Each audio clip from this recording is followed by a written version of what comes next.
അതുപോലെ നമ്മൾ ഇനി അറിയേണ്ടത് ലോക വാർത്തകളാണല്ലേ? യെസ്, വിദേശ വാർത്തകൾ അറിയേണ്ട സമയമാണ്. നമ്മോടൊപ്പം ധന്യ വിശ്വം റെഡിയാണ്.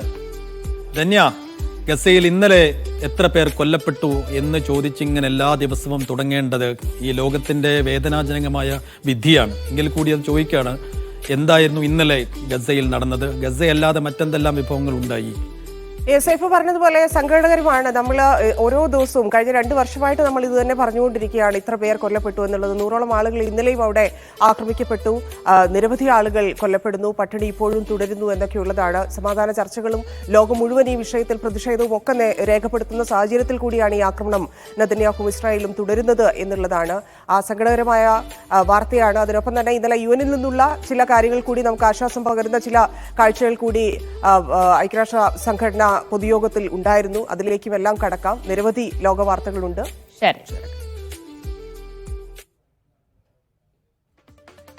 ഇന്നലെ ലോകം ആഘോഷിച്ച ദൃശ്യങ്ങളായിരുന്നു ഐക്യരാഷ്ട്രസഭയിൽ നിന്ന് പുറത്തുവന്നത്. ഇസ്രായേൽ പ്രധാനമന്ത്രി നെതന്യാഹു നടത്തിയ പ്രസംഗം കഴിഞ്ഞ വർഷം ഉണ്ടായതിനേക്കാൾ കൂടുതൽ രാജ്യങ്ങൾ ഇറങ്ങിപ്പോയി ബഹിഷ്കരിച്ചത് നമ്മൾ കണ്ടു.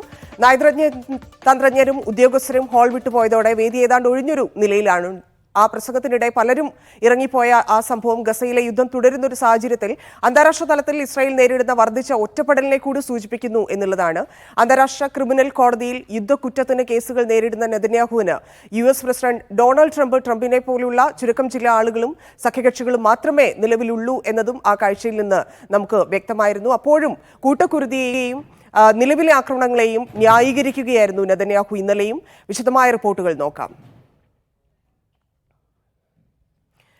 വെടിനിർത്തൽ ആസന്നമാണെന്ന ട്രംപിന്റെ പ്രഖ്യാപനത്തിനിടയിലും ഗസ കുരുതി ഇസ്രായേൽ തുടരുകയാണ്. ഇന്നലെ 61 പേർ കൂടി കൊല്ലപ്പെട്ടു. UN പൊതുസഭയിൽ നെതന്യാഹുവിനെ കൂക്കി വിളിച്ചും ബഹിഷ്കരിച്ചും പ്രതിനിധികൾ.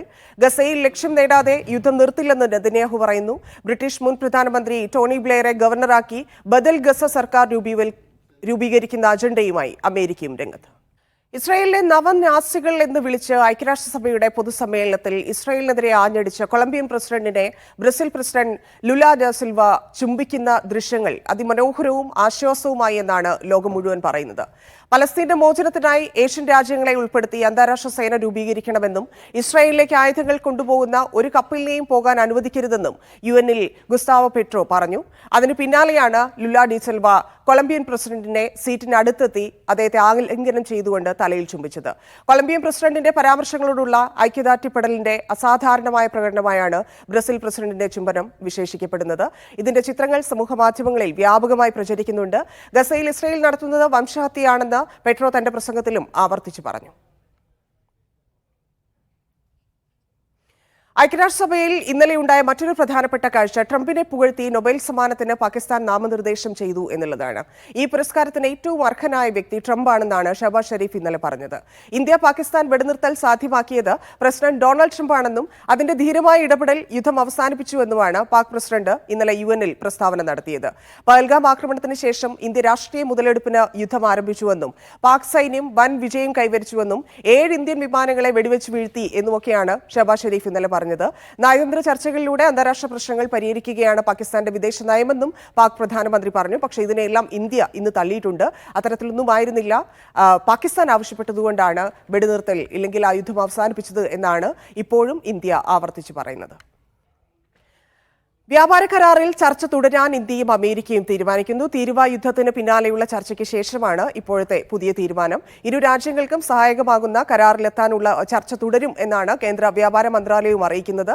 വ്യാപാര വ്യവസായ മന്ത്രി പീയൂഷ് ഗോയൽ നയിച്ച സംഘം ഈ മാസം 24-നായിരുന്നു ചർച്ച പൂർത്തീകരിച്ചത്.